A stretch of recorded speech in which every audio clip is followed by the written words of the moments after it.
ஏன்பா என்னாச்சு? இப்ப தீபாவளிக்கு பார்த்தா நம்ம 5 சீட்டர் காம்போ போட்டிருந்தோம். சரி அன்பா, போனு நம்ம நிறைய கஸ்டமர் போன் பண்றாங்க. இப்ப நம்ம கிட்ட நிறைய 7 சீட்டரும் கேக்குறாங்க.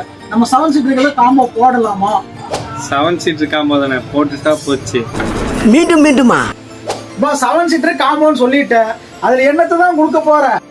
இருங்க பணம் பார்க்கணுமா, 9 inch ஆண்ட்ராய்டு ஸ்கிரீனை பாதுகாக்கணுமா, அதுக்கு உண்டான டெம்பர் கிளாஸ் இருக்கு.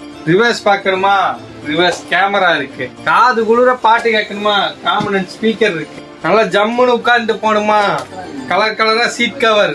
வெயில் படாம கார்ல ஏசி கூலிங்ல போய் உட்காந்து போகணுமா, Garware company film sun film இருக்கு. கார் ஒரிஜினல் மேட் சேஃப்டியா இருக்கணுமா, ஃப்ளோர் மேட் இருக்கு. கார் ஃப்ளோர் மேட் டேமேஜ் ஆகாம இருக்கணுமா, அதுக்குன்னே சேஃப்டியா நூடுல்ஸ் மேட் இருக்கு. கார்ல போகும்போது போன்ல சார்ஜ் இல்லைன்னு கவலைப்படுறீங்க, போன் சார்ஜர் இருக்கு. இவ்வளவு பொருள் வருதா? இது